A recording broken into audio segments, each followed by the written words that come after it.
Good evening, Conroe ISD family. I'm Curtis Knoll, your superintendent of schools. Thank you for taking the time out of your evening to join us today. I want to welcome everybody to our live event. For those of you that might be new to these events, I'm going to give you a little more information about what it is that we do. These are unscripted. We just have some notes, and we really want to have conversation with you. We choose to do these live because it gives us an opportunity to really explain to you the hows and whys our decisions are made. It also allows us to take live questions and give answers to you as we go through. So for those of you that are joining us live this evening, I will direct you to the Contact Us portion of our webpage. You can submit questions there. I'm going to try to do my best tonight to hit as many of those questions as I can, and I'll try to refer back to that as we go through each topic so that I can line up the questions with the specific topic that we're talking about this evening. Now, when you think back to our last time that we spoke, it's been about 6 weeks ago.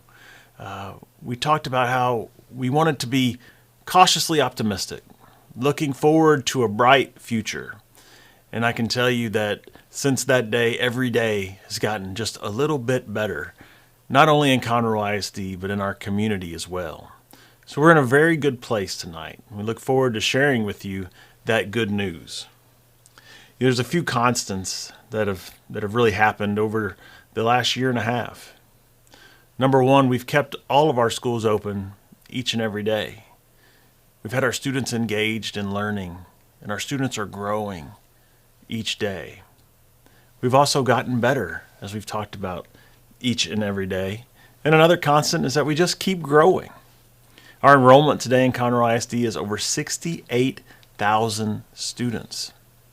We're now the 10th largest school district in the state and the 61st largest school district in the nation. And I imagine when those numbers get updated, we're going to actually climb in those rankings. I think it's a testament to this great community that we live in, that people want to be here. They want to be a part of what we have going here, not only in Conroe ISD, but in Montgomery County in general. So for all of you that are new, we say welcome. We're glad that you're here. We're thankful that you have chosen to live your life here with us in our community. Now, as we look to tonight, we're going to share some good news, do some different related topics along the way. We'll also talk about COVID a little bit and our numbers and how we're doing with those and moving forward with COVID. And then we'll wrap up tonight by talking about our calendar as we look ahead already to next school year. I know many of you like to begin to plan your family vacations and those things that relate to the summer and on into next year. So we'll talk a little bit about that process. Try to explain a little more in depth to you what we look at when we build the calendar. I know that we send those surveys out and sometimes they can be overwhelming. So we'll try to talk to you a little bit about that and how we do it. Well, this is the season of thanks. As we enter November and we talk about being thankful and we have those conversations with our students, and more importantly, I think for us as adults, we really pause and take time to be thankful for what we've been given in our lives. And I will tell you that each and every day I'm thankful for the opportunities that I'm given to serve as your superintendent, to go into schools and to see the great work of our teachers and staff, and to see your children come in bright-eyed and to watch their faces light up as they grow, to watch our older children be successful not only in the classroom but in all the endeavors that they do. And I've been now to every campus and I see it. It's universal across all our campuses, the great work. So regardless of what school your child is enrolled in, I can assure you that they are loved each and every day, and I'm thankful for that and thankful for our great staff. One of the neat parts of my job is that visiting of campuses, and I even have a somewhat famous friend that I get to go to campuses with occasionally. He goes by the name of Reader Man, and he visits some of our kindergarten classrooms, and I'll tell you, you take a look at that picture, you see those smiling faces, and it just makes me know that I'm thankful for the opportunities that I have here, and thankful to know Reader Man and to get to take him to the classrooms and see our students. These are kindergarten students, and it's part of our kindergarten curriculum as they are gaining their reading superpowers in kindergarten. You'd be amazed at what kindergartners can do. And so what a wonderful opportunity that is for me personally to get to do that, and many more visits for Reader Man here over the next few weeks. So we look forward to that. But I think as a nation, when we enter this season of Thanksgiving, it starts for many of us with Veterans Day. Right? There's nothing that we should be more thankful for than those men and women who have made a decision to sign up to serve this great country, to protect the freedoms that we have. And we have had opportunities over the last week to really celebrate our veterans. I was able to go out to the Veterans Memorial Park here in Montgomery County as they celebrated the 100th anniversary of the Tomb of the Unknown Soldier. And they asked folks to come out and carry the flag and march that flag just as they do at the Tomb of the Unknown Soldier. And so I went out and had an opportunity, you can see here, to be joined by cadets from JROTC units from 4 of our 6 high schools. Wonderful young men and young women there who represented us very well. This was an opportunity not only for me to really stop and be thankful for our nation and those that have served us, but to also think about the bright future that we have. You know, for folks that may question the future of this country, I would tell you, you spend just a few minutes talking to those young men and young women, and you know that we are in good hands. And I'll ask Andrew, maybe can we pull that last picture back up? I just want to make a note here. That's Judge Jimmy Edwards there that is speaking with our cadets, and you may or may not know of Judge Jimmy Edwards, but he is a former county judge, served in a few elected positions here in Montgomery County. But he's a war hero, a Vietnam War disabled veteran, and he is a man that has dedicated this portion of his life to honoring veterans. And if you drive down 45 here and you get to 105 and you look over and you see that large flag park, that's our Veterans Memorial Park here in Montgomery County. I encourage you at some point to pull off and make that walk. It's beautiful. They've done an amazing job with it. Flags and monuments for every soldier, anybody that's been involved in any of the armed forces can be included on a plaque there in Montgomery County's Veterans Memorial Park. You should make that walk. It make you proud to be an American, and it's really humbling. And so we're thankful for men like Jimmy Edwards and the impact that he's made, and we're thankful for all of our veterans. And we celebrate our veterans with a large Veterans Day ceremony down at Woodforest Bank Stadium. We get to watch our JROTC units, those students come out and be in formation and march, and to see the discipline and the respect, all those things that we want to teach our children. They learn through these great programs, all of our extracurricular programs that do that. So we're thankful for them. If you'd like to watch that ceremony, it's on this very same YouTube channel. You can go back and find it, watch the ceremony. We had a great guest speaker. You can watch the kids as they march in their pass and review. Really just a touching ceremony. So we're thankful for that. And that's a great way to start this season of Thanksgiving, I believe. Now, also, we talk about just seeing our kids be successful, and I think we're all really, really appreciative of having that opportunity. You know, we were fortunate last year to be back in school. Things weren't quite at normal, but our kids were participating in extracurriculars and really performing well. And then this year, we're back even closer to normal, and we're seeing our kids really excel. And I think that's really because of the foundation that was formed last year, and we're able to continue forward this year. But a few things to highlight. All of our high school bands had an amazing year. They went to UIL competition and all earned sweepstakes, and they advanced to regional competition. We had 2 bands actually advance to state competition from College Park and Oak Ridge. And then the Woodlands High School chose not to take on the state competition, but went to a national competition, and just this past weekend finished 4th in the nation of all high school marching bands. So congratulations to all of our band students. I'll tell you, there's not a group of kids and parents, by the way, that work harder than high school bands. So congratulations to our bands for their great work. We had 3 teams advance to the football playoffs, and College Park is still alive. Going to have a game this Friday night down at Woodforest Bank Stadium. Encourage you to go out and support the College Park Cavaliers and everybody that's associated with the football program there at College Park. Volleyball, also, we had 4 teams advance to the playoffs, and the Woodlands High School advanced to the regional final. So congratulations to those ladies for the work that they did in their season as well. Also, tremendous effort by our cross-country teams going to the state meet and high finishes in cross-country, team tennis as well. You name it, our kids are just excelling. And then you go to the classroom and you see National Merit Scholars being named. And you go to those younger grades and you just see kids making the connections with their prior learning to today's learning. And we're just so proud of the work that they're doing. So much to be thankful for.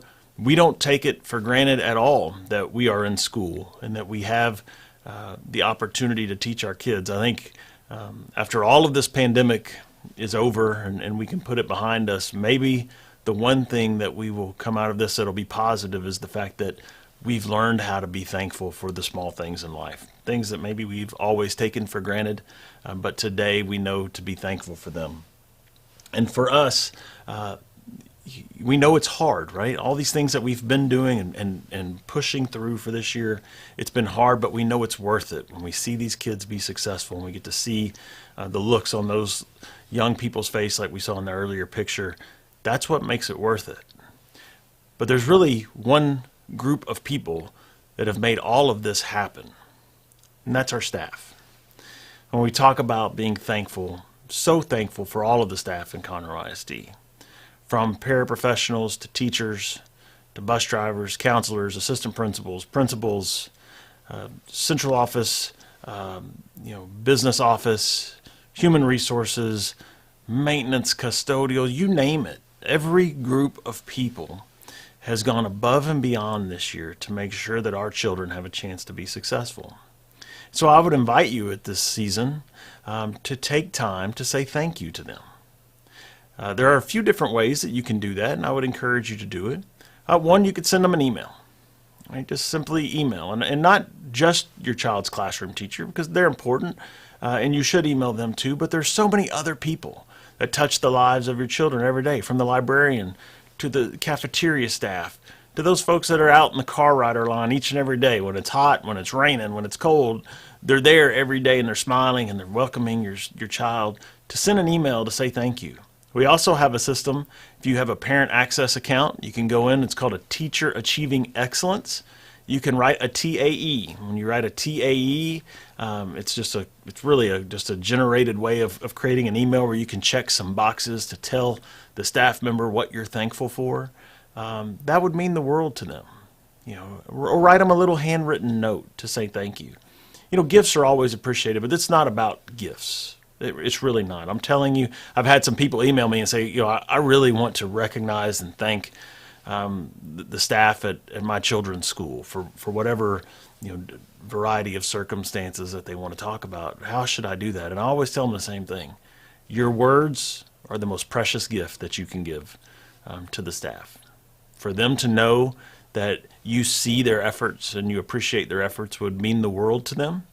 And so I would ask that you do that over this next few weeks here at Thanksgiving time, and just to say thank you and recognize them for their hard work. Now, because we serve such a great community and you go out of your way to say thank you to our staff and support them, we actually have big news that we received last week, and it was actually printed in the paper on Sunday. You may or may not seen it, but we were named by the Houston Chronicle as one of the top workplaces in the city of Houston. They actually took and ranked 175 of the biggest workplaces that competed in this, and we ranked number 15 on the list of large employers in the Houston area, and we were the top rated school district in the Houston area. It's something that we should all be proud of as a community, and it makes a difference, right? Because you want us to be able to attract and retain the very best and very brightest teachers and staff for your kids, and accolades like this help us do that. This was actually, we earned this award based on anonymous surveys that were sent out to our staff, and they were sent back and scored, and then they put us in this ranking. So congratulations to everyone, our entire community. We should be proud of that. To be the number one ranked school district as far as top workplaces go in the Houston area is significant, and we're really proud of it. So I thank you as a community for what you've done to help make that happen. But I also want to thank another special group of people that make all of this happen, and they support us in all that we do, and that's our Conroe ISD School Board. Here are some pictures, and I don't thank them enough, and we should do it more because they are volunteers. There's no pay to be a school board member. They're elected and they represent you. But you can see here our board president, Skeeter Hubert, Scott Moore, first vice president, Teresa Wagaman, second vice president, Mr. Ray Sanders, secretary, Stacy Chase, assistant secretary, Datron Williams, our immediate past president, and Dale Inman, a trustee.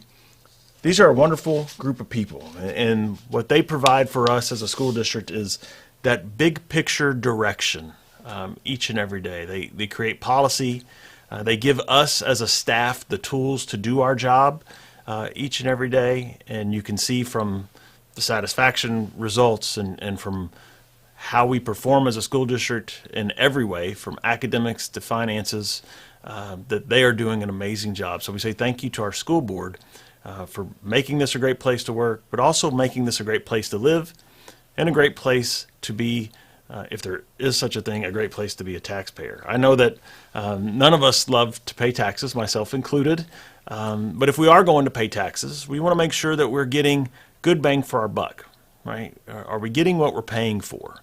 And the state of Texas has a few systems to help make sure that that happens. One is called the FIRST rating. That's the Financial Integrity Rating System of Texas. And it is a financial accountability system to make sure that school districts are using their money properly and are making every effort to make sure that all funds, or as much funds as possible, get into the classroom so that they directly impact the children. What you can see here on the left is our score. So we scored a perfect 100 points on the FIRST rating. And what we share here are the school districts that we compare ourselves with. So anytime that we are looking at either academic or financial performance, we always compare with these school districts. So you can see our perfect score of 100 is the highest of all of our peer districts. I think that's a testament to Mr. Darren Rice, our CFO, and everybody here that handles our budgets internally, but also to our school board. Their expectations for us are that we are going to be good stewards of the taxpayer's dollar. We are going to get, like I said, great bang for the buck. So there on the right-hand side, you can just see the tax rate comparison as well. And once again, how do we compare with those peer districts? And you can see our tax rate at $1.17.6 is the lowest of all of our peer districts. It's actually the third lowest in the Houston area. But when we compare ourselves academically, we are outperforming most of the school districts there on that list, and we're doing it at a lower tax rate, and we're doing it with a high score, perfect score on the FIRST Financial Integrity Rating System of Texas. So thank you to our school board. Once again, maybe we can put our picture back of our school boards here. Thank you once again, President Hubert and our entire school board, for the work that they do to provide that guidance for us, and then all of our staff that does the work on a given day to make sure that we're successful.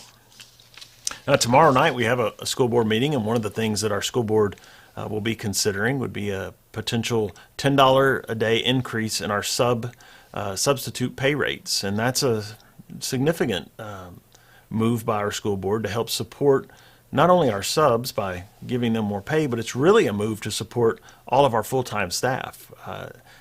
During this year, we've been short-staffed, and so what that requires is that our teachers cover other classes, they lose their conference period, they're working longer hours, they don't have the opportunity to plan properly.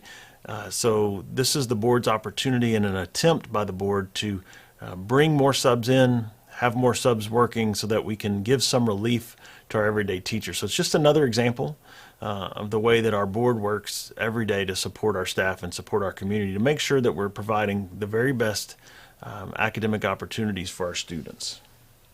Now, continuing along on that thankful theme, we've talked so much about COVID, and some of the days that we've talked about COVID here have not been easy days for me to walk in and talk about COVID. I've spent the day dreading walking in to have the conversation with you, but today is not one of those days. We've really found ourselves in a good position now with COVID, and I'm going to go, as we've done here for the last few months, we'll go straight to our website, and we'll talk about a little bit here. So you see this is our CISD website. This is the home page. Once again, you see our top workplaces banner here that we're very proud of.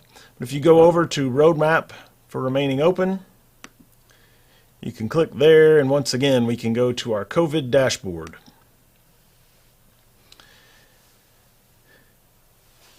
This paints just a little picture for you here as you see about a month, but as I've shown you before, I like to go back to the beginning of the year. I think this is a much more accurate picture to start on August 9th, and we can get a real view of where we were and where we are. And I think you can see here that we went through a very, very difficult path, back into August and early September, but we have now found ourselves in a much better place. It's been pretty steady as far as positive reports go here in the top graph by day over the last 3 or 4 weeks, 5 weeks, and then isolated by day the same way. And let's see, we'll click off the students, so you can go and click on or off. So you click off the students and you can see our staff. And once again, when you go back and you're looking at into August, it was a difficult time and we were short-staffed in a lot of areas, but today we are in a much better place, and so that is going to help us out. And so one thing you have probably already noticed through conversations that have come through your school and newsletters is that we are opening up many more events now than we had open previously.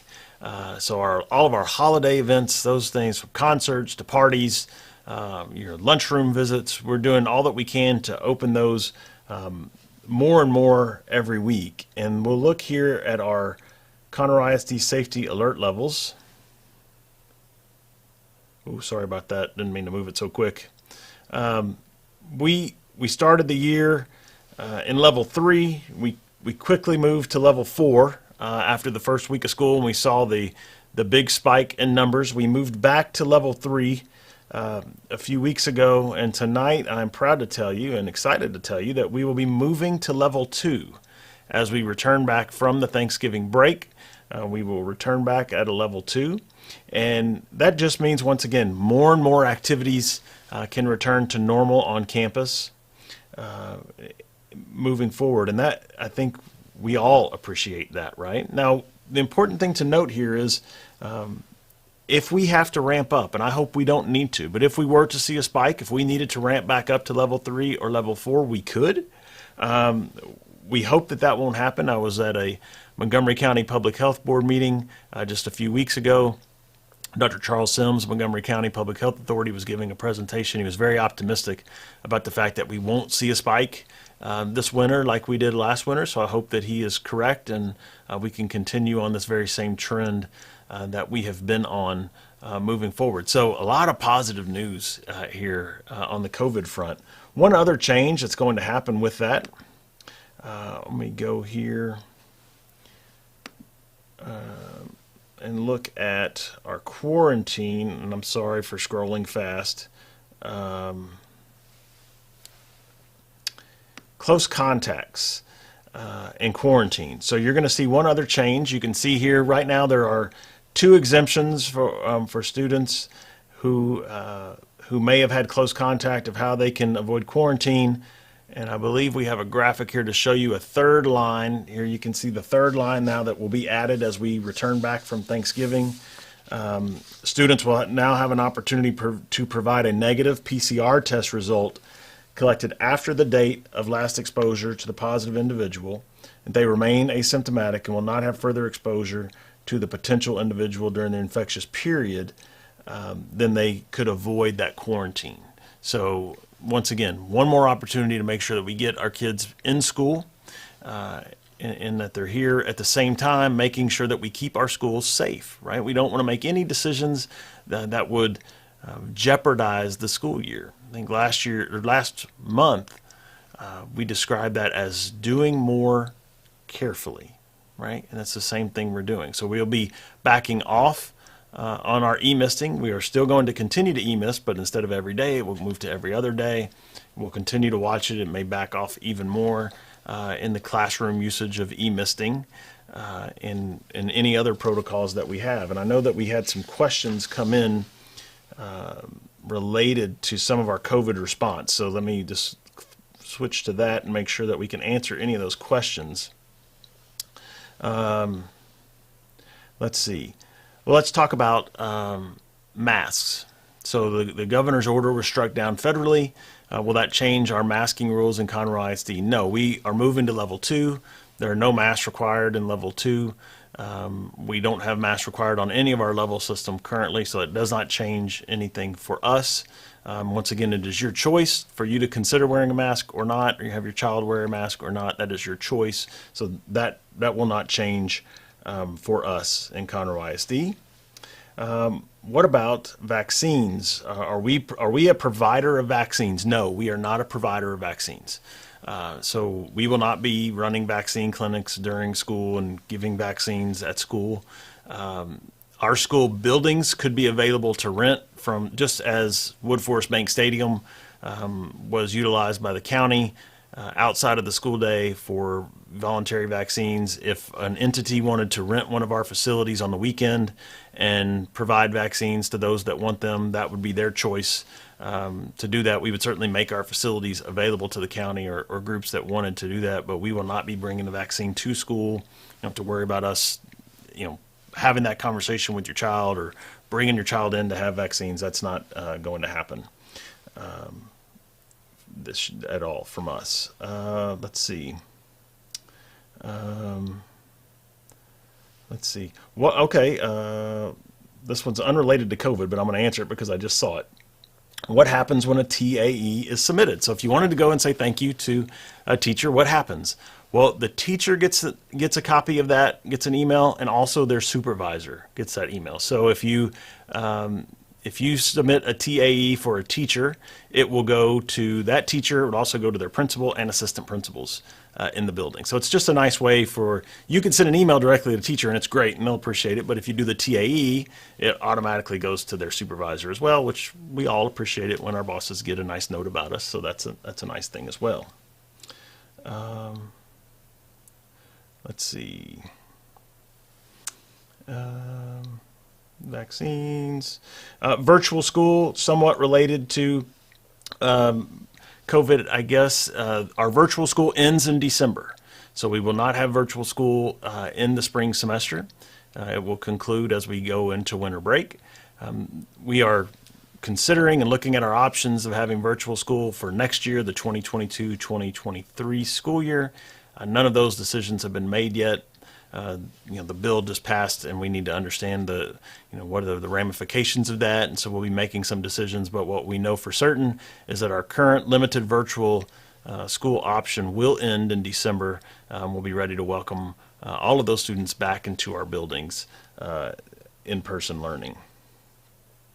Will we be notified when the district is no longer e-misting? E-misting has been a part of what we do for even pre-COVID when we have outbreaks of, be it staph infections or flu or whatever it may be. There are times that we would come in and e-mist. So I don't know that there'll ever be a time I would tell you like we'll never be e-misting anymore, but we will continue to back off of the amount of e-misting that we're doing. Certainly, any opportunity to bring less chemicals into the building, we want to take advantage of that opportunity. So we'll work through that. Let's see. If there are any other questions here related to, I think we're good there on that. And so let's move into the next piece here. Let's talk about the calendar a little bit. Well, the calendar is an interesting process that we go through each and every year. We have a district level planning and decision making committee. It's made up of parents and teachers, community members, school administrators, and they come together and they consider a lot of different options. They hear a lot of feedback, and they are the group that builds those draft calendars that come out to you in survey form, and we get your feedback. And so they started working on this a month or two ago, and we sent out a survey and we got some feedback on it, and we'll now go to our board tomorrow to get their feedback. And then on Wednesday night, that committee will be hard at work again to create some draft calendars, and hopefully before we leave for the Thanksgiving break, they will have those put up on our website for you to go back and provide feedback. But let's look at a calendar, and I'm going to talk to you a little bit about what's important in the calendar and what's required and really what our options are. So the state of Texas requires 75,600 minutes in a school year, not necessarily a set number of days. But the reality is students can only learn so much in a given day. And we don't want to go to school for 10 hours a day because we know it would not be effective. It's not the best way for children to learn. And so basically we're going to have typically around 176, 177 school days in a year. And we value school days. We think that they're important. Every day that a child can come to school and interact with a great teacher and our great staff is an important day. On the left here, you see our current school calendar. And then on the right, you can see kind of a bit of a blank calendar for next school year with some of our common holidays already marked off. When we look at a school calendar, the first thing that we always want to pay attention to is the start of school and the end of school. Those are significant days that people always note. For the most part, when we send a survey out, people will tell us they want to start school later and end school earlier. Understood, but that's not exactly how it works, right? It's kind of a balanced equation. If you start later, you're going to probably go later. If you start earlier, you can get out earlier. If you start earlier and get out later, that gives you more room for more holidays in between that time. The more you condense the calendar, the less holidays you'll have during the school year. So it's kind of a balanced equation. You add something on one side, you have to take it away on the other side. But we look at this 2022-2023 calendar. If we were to follow the exact same pattern that we did this year, that would have our first day of school being August 10th. Now, one of the things that we do hear often is that our start of school date is creeping up too early. So that's something that the committee will need to consider. I know that a few of our draft calendars had August 16th as a possibility. We know that people do like not starting school on a Monday. It's preferred to start on a Tuesday or Wednesday where we can make sure everything is intact and ready to go. And it's also much easier on kids to kind of ease into that first week of school if possible. One of the other things that's very important when you look at a school calendar is that winter break. So this is a year that is a challenge with winter break, as Christmas Day falls on a Sunday. So as we begin to look at winter break, there are a few factors that we pay attention to. When does it start and when does it finish, right? So when do we come back in January? But also, where do the weekends fall? So many people feel very strongly that our winter break should fall and have 3 weekends included in that winter break. It kind of extends that time. We have many people that travel internationally, go home to visit family, and they want to make sure that they have those 3 weekends, a weekend on each end, to go. Well, if you look at our calendar, you can see for that to happen, then we would our final day of school would be December 16th, which is a kind of an early day to get out. But then that would have us coming back that very first week of January. The teachers potentially coming back the 2nd or 3rd, and students coming back the 3rd or the 4th. That's quick. Now we hear, once again, a lot from families. When we come back later in January, some families will tell us, they don't have vacation days, and that's really difficult for them.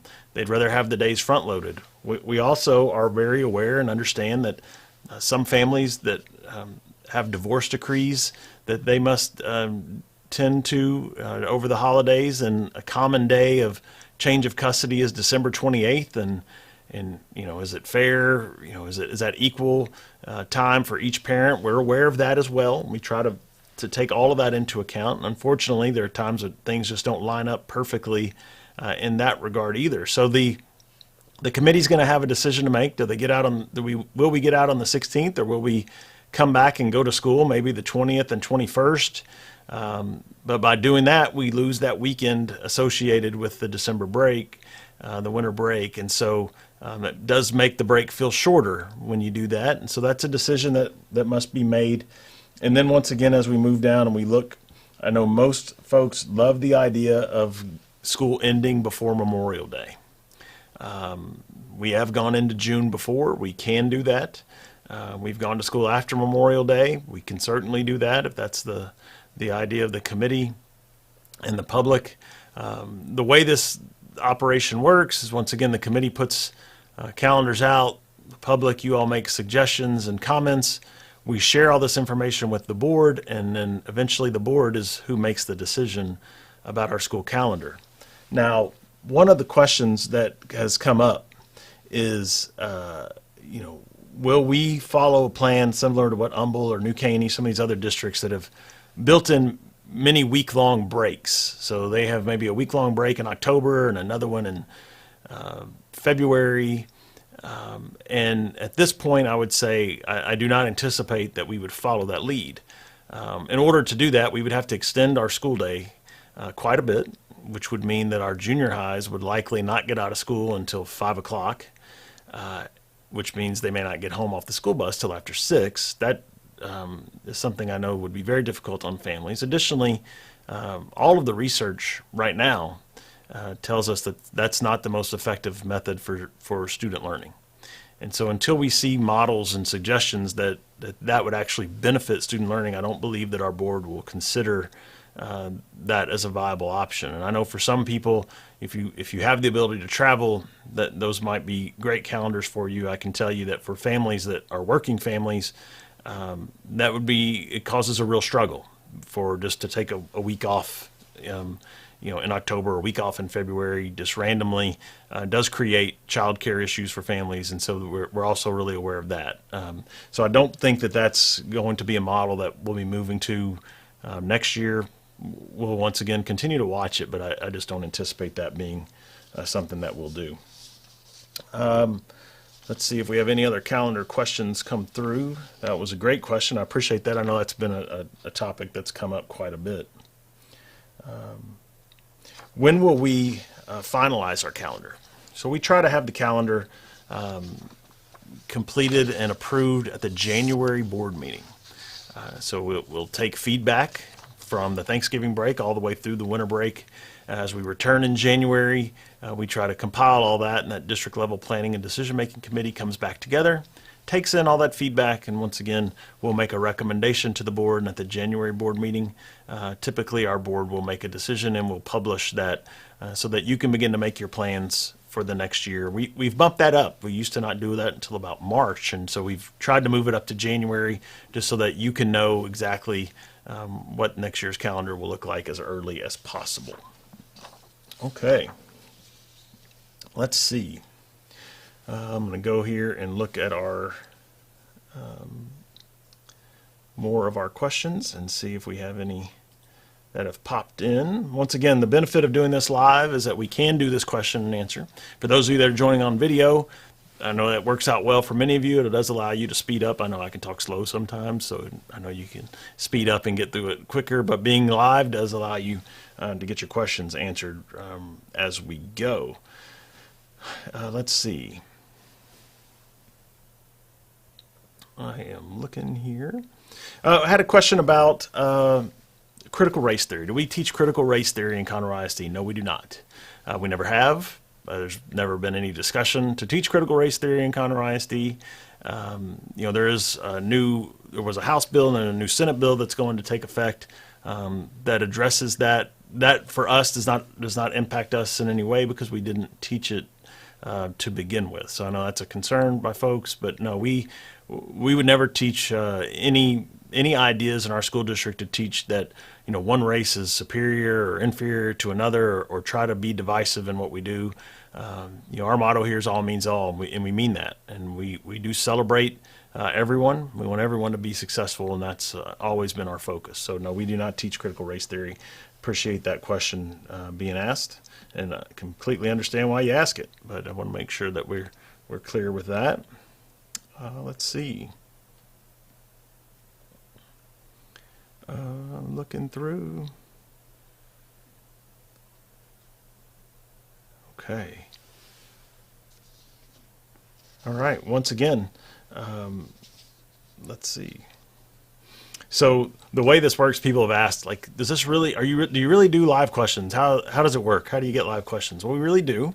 Sarah Blakelock is our director of communications. She's actually in her office right now. She mans her computer where she's getting the questions come in, and then we have a Google Doc here that she puts the questions on, and I can see them on my screen, and so that allows me to answer those questions. So we really do answer them as live as we go through. And she did just put, with the smiley face emoji, I will add, no additional questions. So we thank you once again for joining us this evening. I want to wish you all a very happy Thanksgiving. Hope that you are able to kind of decompress. I know that we've all been running really hard over these last few months to get us to this point. Special thank you once again to our staff and all the work that you have done to help get us here. But to all the families and everyone out there in the Conroe ISD family, wish you all a very happy Thanksgiving. May it be restful. May you stay healthy. And wish you a great week this week and an even better week next week as you enjoy the holiday. And we'll look forward to having you back after that. Thank you for joining us this evening. Have a great night.